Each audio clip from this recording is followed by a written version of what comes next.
What's going on, Wolfpack Nation? Welcome to another episode here at Tuffy Talk here. We are so excited here to get rolling here. And, obviously, would love to be having this episode here on a more positive note for sure after a huge NC State win. But unfortunately, that was not the case after a 30-20 loss to Clemson.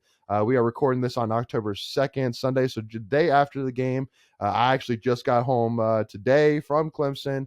It was a great experience. Obviously, one of the highlights I do want to give a shout out, even on the episodes too, is to Wolfpack Nation, because I cannot say enough how amazing it was seeing as many State fans as we saw there. There was a ton of NC State representation there. People who stayed the night, spent money, stay in hotels, spend the night.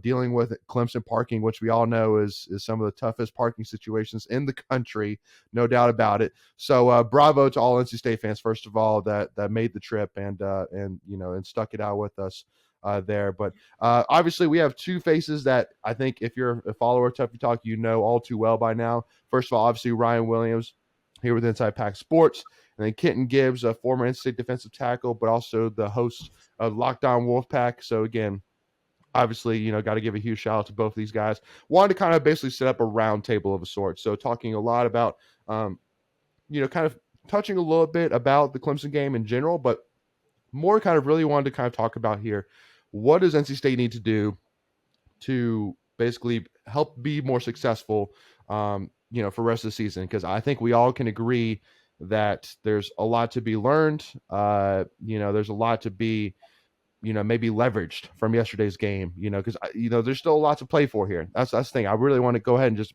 mention that just because we lost to Clemson does not necessarily mean that, pack it up, season's over, there's still a lot to play for here.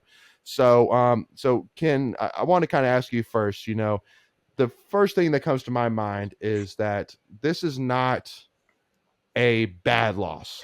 It was a tough loss. To me, because again, obviously, Clemson, it was college game day, prime time, sold out. There was not a single seat available in Death Valley last night. It was as rowdy of a crowd as there ever is, and it's probably one of the toughest environments that college football has to offer against a team that was looking to prove itself, and obviously DJ, stepped up in ways. So what were your kind of thoughts, general first thoughts about the loss yesterday to Clemson? I'm going to have to disagree with something you said there. I think this is a bad Really? loss. I think this is a You think so? bad loss. Not because of the loss in and of itself. Not the loss in and of itself out of context of how the loss actually happened. If you're looking at just the fact that you lost to a top 5 team in the nation on the road, one of the toughest environments in college football history, which has one of the longest winning streaks in college football history, no, it's not a bad loss.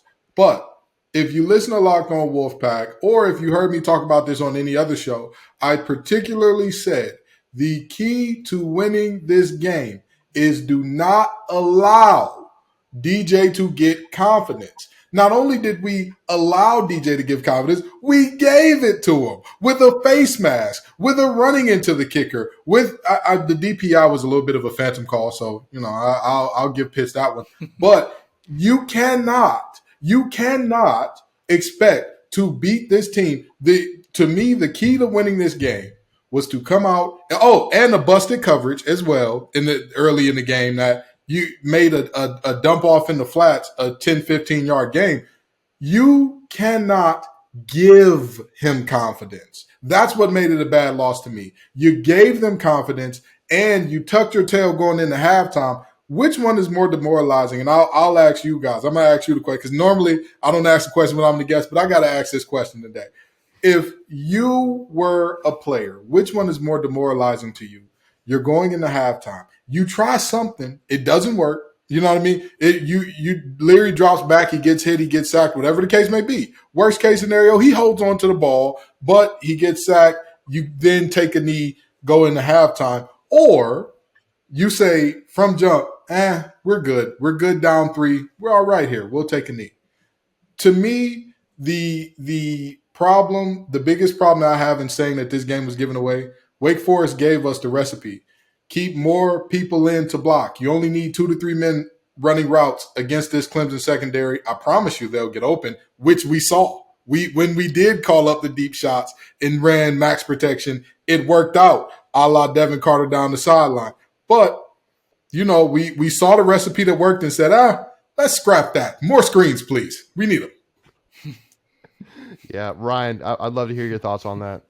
Yeah, I think what bothered me with the defense was sitting in this 8-man zone basically the whole first half, where you had 3 rushers, just allowed DJ to just sit back there.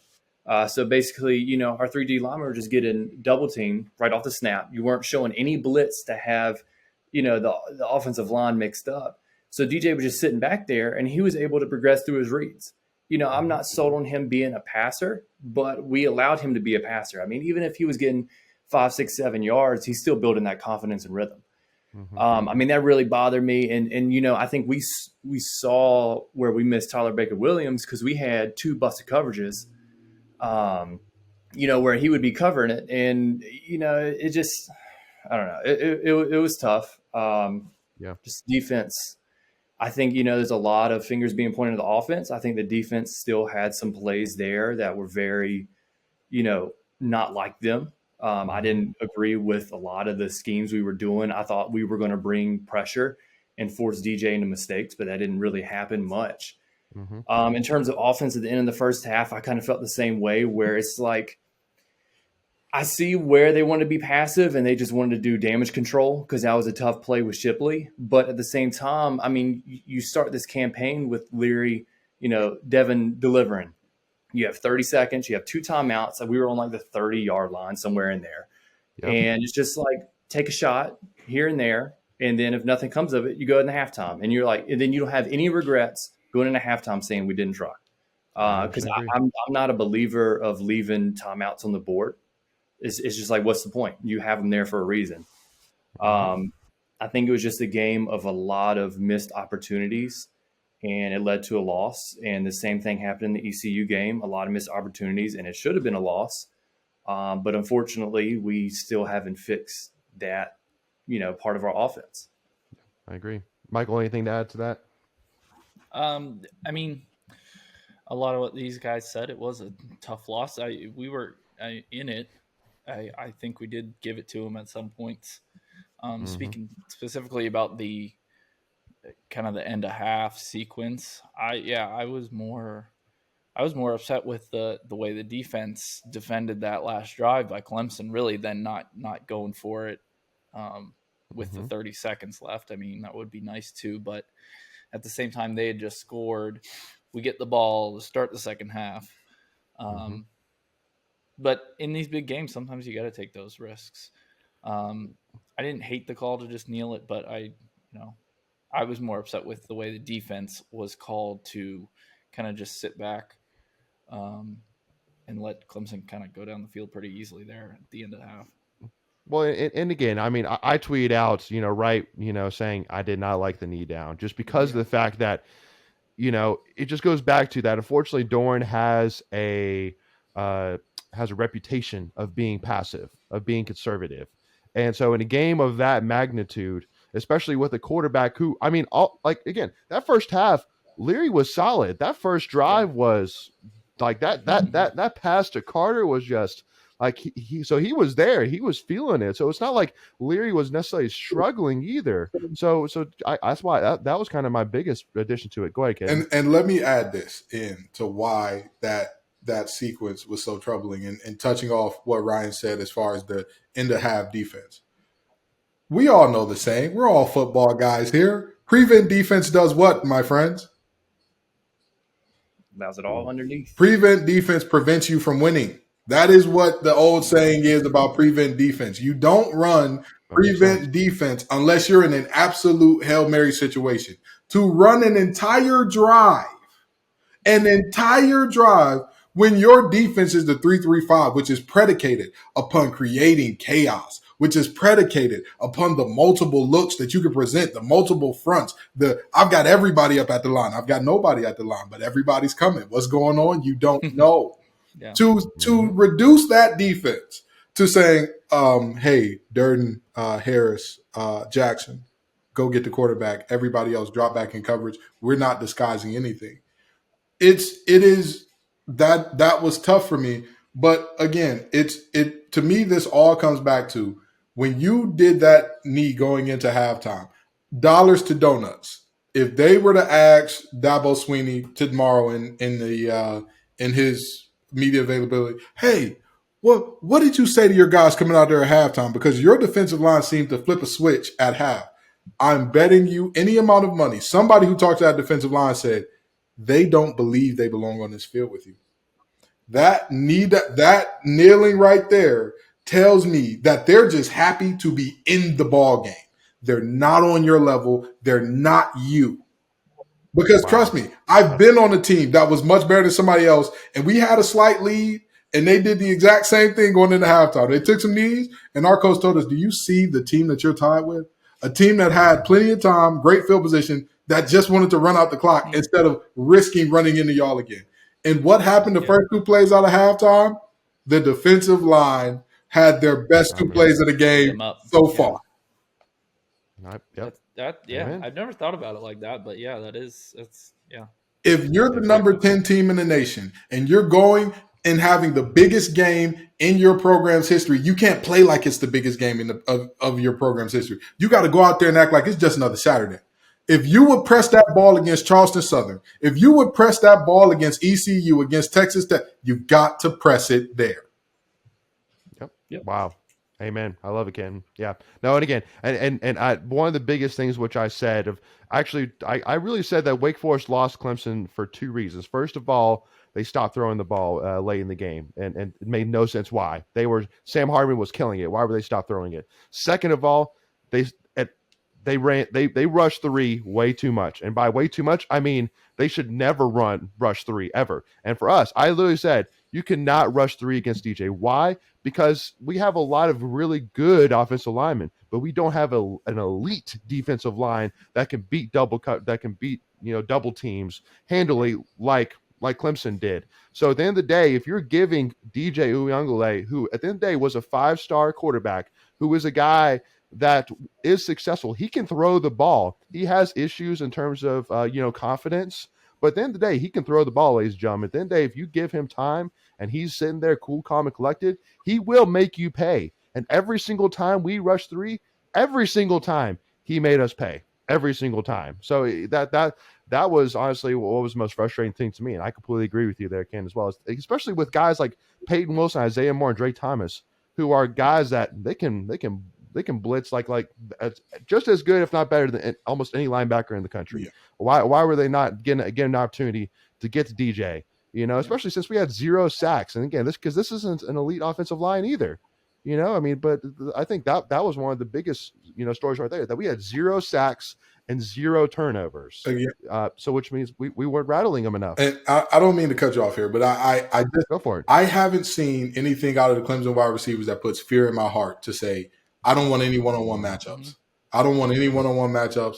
I think Bo Collins is the best of the group. I think that he's the best player out of that group. And he's the one that maybe gives me a little concern. But even with him, Aiden White was on him like white on rice all night. So why are we not going to say, hey, you know what? Corners, safeties, y'all have played great ball all year. I need you to continue it right here. We're going, dogs, go hunt. But at the end of the day, we can look back at this and say all the shoulda, woulda, couldas in the world. But here's my deal. Going forward, in terms of what NC State needs to do, it's very clear to me, you're still a top 15 team in terms of the rankings. You're still the second best team in the ACC according to rankings and according to the eye test. Let's be honest, right? Who else have we seen that is that good? At this point in time, it becomes clear to me that you need a little bit of that. You know what? We're one of the big dogs on the block. Let's play like it. Let's go be the big dogs. Let's not say, oh, well, we're happy to be here. We're happy to have this nice ranking. And it's really good to – people feel good about it still. Great. It's not enough. It's not enough. Mm-hmm. Yep. Man. Yeah, you got to show you belong at some point. I think Beck wants to be like a game manager kind of deal on offense, and I think you've seen that with the offense. But at some point, you have to be like, look, we're the better team. We're supposed to be here, and that's what they did against UConn. First play, took a shot. But you have to have that same confidence against Clemson if you want to be on Clemson's level. You got to play like that, and I think they wanted to sit back and just play the control game. But against a team like that, Clemson, it doesn't work. You got to take your shots. You got to take your chances when you get them. So. Yeah. Absolutely. Well, and a couple of things, and because you bring up Tim Beck there, Ryan, and I definitely want to kind of talk about that a little bit, because two things. First of all, it was very interesting to me with the fact that Leary, from the first drive again, was able to throw such a gorgeous ball to Devin Carter, which tells me that, again, it's there. It worked. So why not go back to it again? And they never did. They never went back to it again. Before we continue, I want to take a quick second to tell you about our sponsor, Flatlands Jessup Insurance Group, that has your whole world covered, with agents in 5 offices throughout eastern North Carolina to help you decide how much coverage you need. Offering policies for home and auto, recreational vehicles, commercial, crop, health, life, and employee benefits. They are able to combine options to find a comprehensive solution that works for you. Flatlands Jessup protects the things you love so you can spend less time worrying and more time enjoying them. Find them on Facebook and Instagram at Flatlands Jessup. You can also visit their webpage at www.flatlandsjessup.com. So please make sure to go and check them out. Go ahead, Ryan. I think an issue they had was they wanted, and I think it was also on Leary too, they would do like empty sets where it would just be 5 offensive linemen and you're going up against 3 of Clemson's D line, but I mean, they're good. You wouldn't have any blockers back there. So, I mean, they were getting to Leary with a 3-man front. You had no running back there to block. So you saw Leary getting sacked a lot because he wasn't getting the ball out. When we didn't have that extra pass cover or pass protection, Leary was getting pressured a lot. But as Kenton mentioned, when we had max protect, had a running back there, had a tight end to block, and even if you got Leary out on the side away from the pressure, we were able to pass the ball. And it seemed like in the second half, and even after that first drive, we went away from that. Yep. It may have been on that Carter pass. You had Houston pick up a blitz up the middle. He hit the linebacker, and it gave Leary just enough time to sit in there and make that throw.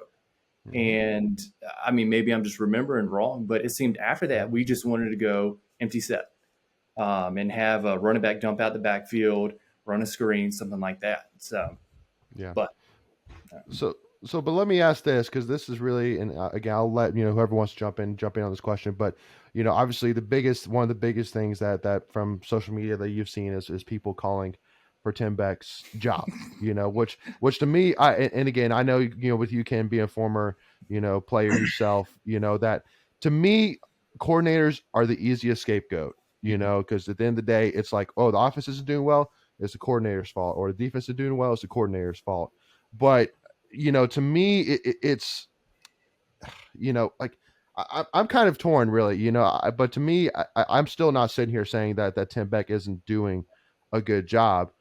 But it just really depends. So I mean, Ken, I'm interested in your thoughts on this, actually, if you don't mind. Yes, the coordinators are always the first ones that the heads are going to roll for, but it's normally in a situation like this where you can talk about the coordinator being the first head to roll, because Dorn has, objectively speaking, elevated this program over what it was with TOB. I think we can all agree with that, right? We can all agree to that. So with that being said, you don't call for his head first. So when you look at the play calling, all the screens, all the things and all that, right? That was bad enough. But I'm gonna go back to what Ryan talked about with the max protect thing for a minute, okay? Well, normally, if you're not max protecting, it's because you need your receiver, you need your tight ends and running backs out in routes. You have tight ends and running backs that are matchup nightmares for whatever they got going on defensively, right? Well, let's look at I got the stats pulled up in front of me here. Let's look at what our matchup nightmares did, shall we? We have 5, 6, 7 receptions for 39 yards. 7 receptions for 39 yards. Ladies and gentlemen of the jury, it is clear what the game plan was. Do you know why they have copyrights in terms of like restaurants and recipes and all that?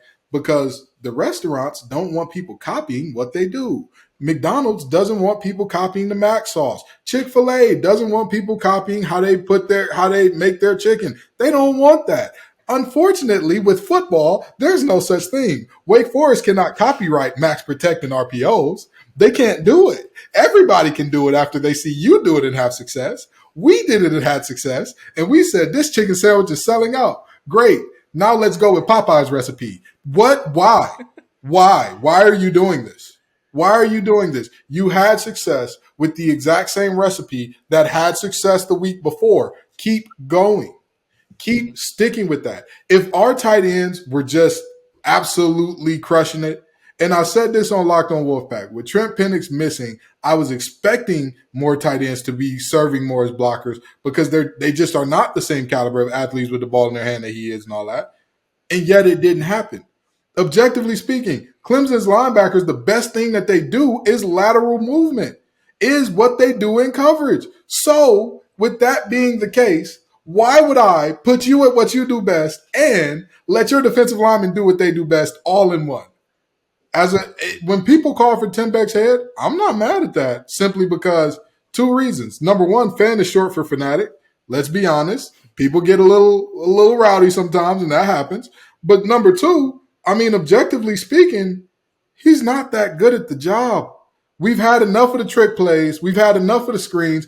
Sometimes a conventional offense works. Sometimes you all did a good job in recruiting and you have really good players that can play conventional football, and we don't need a third string running back attempting a running back pass. We can just run. I was that close to interrupting you, being like, you have to talk about that. We can just say, hey, let's run a curl flats concept. Hey, let's run a mesh concept. Hey, let's run a mesh rail if we really want a back to be out of the backfield that bad. Let's run mesh rail, the old reliable.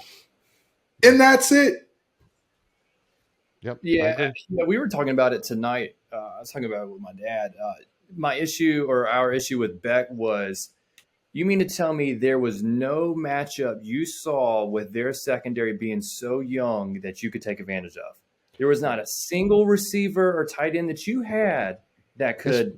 Especially when the cornerback got taken out for targeting in the first half too. Right. So you mean to tell me there is no scheme or no player that you could come up with or isolate with to take advantage of that situation? Yep. That's what bothers me the most. Yep. And again, because I can't remember which cornerback it was, but either way, whichever cornerback it was, when you get taken out for targeting, especially with a guy such as, let's say, our best outside receiver, Devin Carter, why would you not take Devin Carter and put him all over that guy twice on Tuesday, and that first drive just go at him and say, this guy's coming cold off the bench. Let's go at him. Let's see let's see, if this guy can keep up with him from the get-go. So I completely agree. And especially, yes, DeMarcus Jones. How do you put the ball in DeMarcus Jones' hands in the red zone? And again, this guy's a sophomore. Again, he's still young, but at the end of the day, man, I think we all agree that when we saw that play develop, we said, just run the ball. Again, first of all, I wouldn't call that play anyway, but at the end of the day, that dude still decided to throw the ball. When I think we all said that was a terrible idea. Just take the yards. So yeah, I agree. And again, the screenplays, I don't know if they've really worked at all this season. Because I just think that screenplays wise, it just hasn't given us that huge play, that huge pass, that gotten us downfield. It's mostly been, 3-5 yards at most, really, if none at all. Go ahead, Ken. I know you want to add in. All I'm gonna say is this: I have never in my life heard anybody say, "You know what we needed? More trick plays." I've never heard it. I've never heard it. My defensive coordinator from high school, I love him to death, Coach Jermaine Crowell. He always said one thing about trick plays. If you run trick plays, it says two things. Number one, you're probably going to trick yourself. And number two, you don't believe that you could beat us straight up. You don't believe that you have what it takes to running, again, what we know as a conventional offense to beat us straight up. And it is, again, it's very disappointing when you see that the offense was moving and matriculating, doing the basic stuff. It is disappointing when you see that, like Ryan alluded to, all of these empty sets. Why? We don't have, if we're going to go empty, go 5 wide, sure. Say, hey, we've got a linebacker on a receiver. This is a great matchup for us. Good. I like it. Why are we going 5 wide with Tootle and Carnbay on the field? Mm-hmm. Why? What do you accomplish here? So yeah. I was going to say, man, like I'm on a roll here with the offense. And another thing that bothers me, and I just wanted, when you're talking about receivers, I don't like our receiver packages. We have a big drive coming up, and you're basically running your twos at receiver. You don't have Thayer out there. You won't have Carter out there. And I just don't get it. They didn't play Gray at all. He showed flashes. They didn't play him at all until I think it was the very end. Took him off a kick. And I'm just like, why are you so set on doing these receiver rotations, but you rotate them in on like necessary drives? Like I don't get it. It just, but again, I said preseason wise that Keon Lassane is going to be a guy that is involved, and yesterday he was involved. 6 catches for 37 yards. Not necessarily that he was productive, but he was involved. But a guy during preseason that was universally being talked about was Julian Gray and how impressive he was. And so to me, I understand that he's still young. He doesn't have a ton of experience. But at the end of the day, he is obviously a guy that made plays and obviously stood out. So why aren't we trying to find a way to get him involved, just like we're finding ways to get Keon Lassane involved? So I completely agree. And because really at the end of the day, for me, my biggest worry is that I truly feel that offensively we are in a different boat now than we were last year, and not a better boat, not a boat that now has gold around it and diamonds around it. We're honestly, we went from a steel boat to a wooden boat. Right now, I mean, again, Devin Leary looks solid, but he's not that 35-5 quarterback that we saw last year. And Thayer Thomas, dude, we are literally going to work. We are using him, and I really hope that this never happens. But man, his usage is working towards an injury. Like we are using him like there is no tomorrow. And which, I mean, he's great. I mean, I'm a huge fan of Thayer Thomas, but it scares the crap out of me that we are literally doing a slant route, on 3rd down, and basically we're telling Thayer, you're about to get popped, but we need you to catch the ball anyway. And because, man, if we lost Thayer Thomas, I don't know where we'd be right now, which is scary. Like that really is where my head's at with it. And that's another one of my problems with Beck, and why I'm completely okay with people calling for his job, because Thayer's not the only good receiver we have. He's not. Where was Anthony Smith? Where was? Well, he was out of the game. Oh, he was out. Okay, I'm sorry. He didn't dress, out. I did not know that he didn't dress out. My bad. But there are, you're good. Again, there are other guys that, regardless of what you think about Julian Gray, all of the screens that you're running to players who are not as athletic, who are not the same type of guy in terms of when the ball gets in their hands, they're doing some freakish stuff that he is capable of. Hello. Yeah. This is the guy. You need a guy who you can run those plays with, who has potential to make them pop for bigger plays. Well, might I interest you in the one Julian Gray? This is the moment. This is, again, there is this game to me, again, when you present the full context of everything that happened, it's a bad loss to me. But for the CFP purposes, for the polling purposes, for the AP poll, coaches poll, media poll, all that, for those things, yeah, it's not a bad loss. It's just a loss. It's a good loss of anything, because again, the game was not as close as the score indicates, number one. And number two, again, this is a top 5 loss on the road. Team has a 36 extended to 37 game winning streak. It is not a bad loss. But again, when you consider that you had them stopped and you run into the kicker, why are you even coming after that punt in that situation? Why?